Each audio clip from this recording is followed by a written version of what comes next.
Welcome to Trading Lounge, the Bitcoin report for Monday, September 13.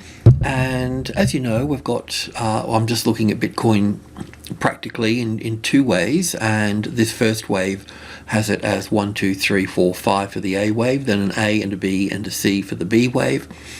And in that case, we can look at this as wave 1 to the downside, and we're looking for wave 2 to pull back a bit higher, and then 3, 4, 5. So that's the bearish count. And the bullish count, of course, plays out slightly differently across the top here. And I understand we could count this in two different ways, but that doesn't interest us.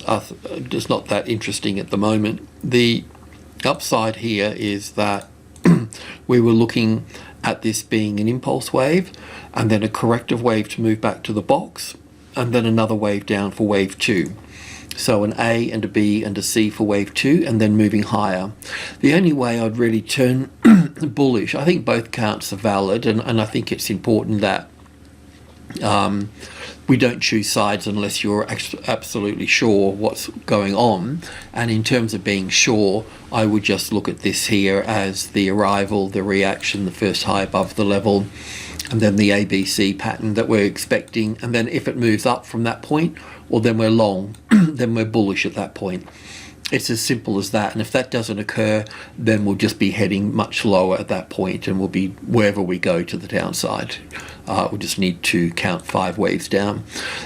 So both are really valid. All we can do in the meantime is just try to understand this little sequence within here. So with that in mind, we're looking at the first intraday chart, which is the 4-hour chart, and both of these counts can be valid at this point. So we're looking at wave A here, and then we're looking for a move to wave into this box here, or to the 48,000, 49,000. It kind of wants to get up there, doesn't it? This particular platform's a CFD platform, and I must point out that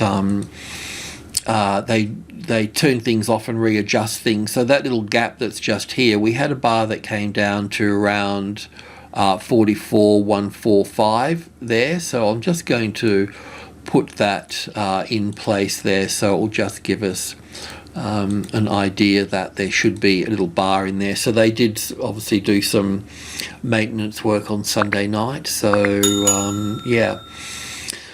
So this low here is actually lower than this one here for this platform, and on other platforms as well. So I can see that we could count this in different ways, but we still, whichever way we want to look at it, we still haven't got this move up through here.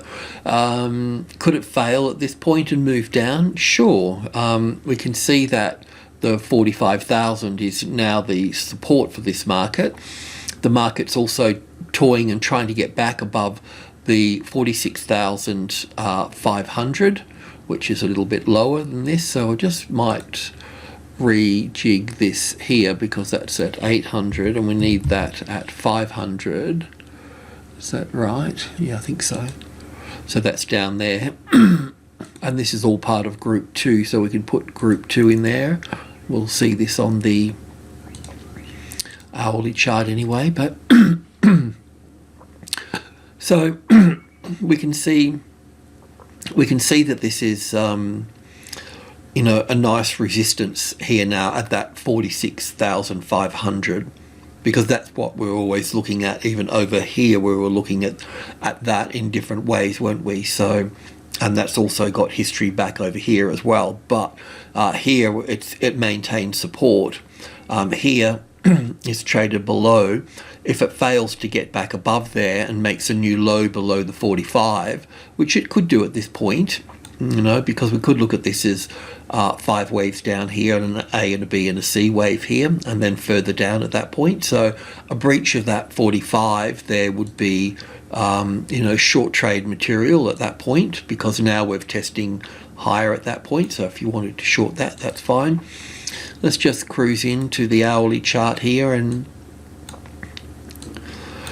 as I mentioned, we've got that little gap there, so I'm just going to put that in. It was roughly down to about there, 44,145 roughly, and I'm just going to darken it there so we know that it's there, because we'll need that in the future a bit. So I'll leave that there. But I was thinking this here just as the rally back up here is the A wave, and then the A wave, the B wave, and the C wave down here for wave B. So I'm just going to put that in there as well, and I will make it a little bit smaller so we can keep things in check. There's probably a different way to count this, but it seems to suit quite nicely at this point.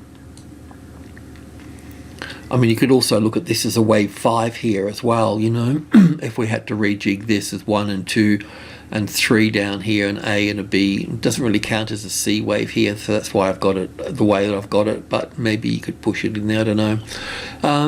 Yeah, and then we've got this move coming in here, so I've got a couple of targets to the upside here. It just depends if we take that low or this low, but it's not a biggie. But we should, if all going according to plan, we should see a push up here before we see any sort of further downside.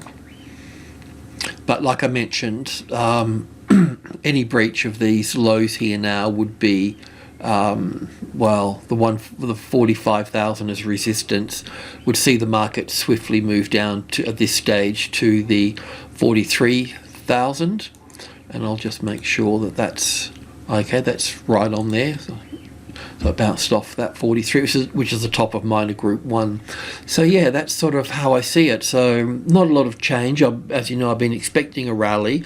It's just been sort of very lazy getting its stuff together. And yeah, so that's where we are there at that. I mean, we can look at the tick chart. I don't...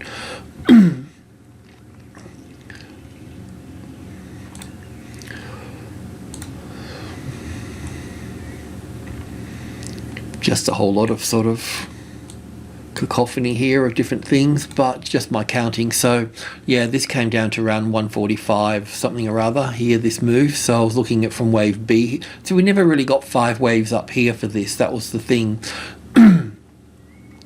So I've just looked at it as being a B wave and 1 and 2 and 3 and 4 and 5 here.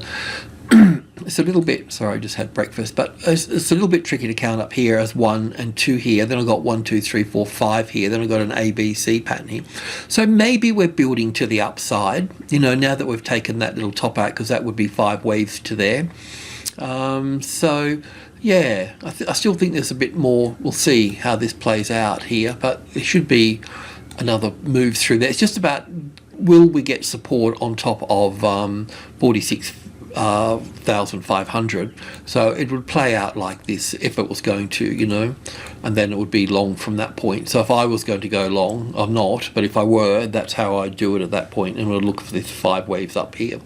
So it's not counting that well from the low. We do have 5 waves here, and we could look at that as, we could look at it as 1 and 2, and then we'll have to look at this as 1 and 2 there as well, if that was going to be the case, which would take us up pretty high at that point. So we'll just see how that plays out. I mean, obviously this could be counted correctively at this stage as well, but we're looking for it to to retest up, you know, in this anywhere from 48 to 50 anyway, in that box there. And we'll have a look at the structure when we get there. But yeah, so that's where we are. I'll just leave it at that. Okay, cheers.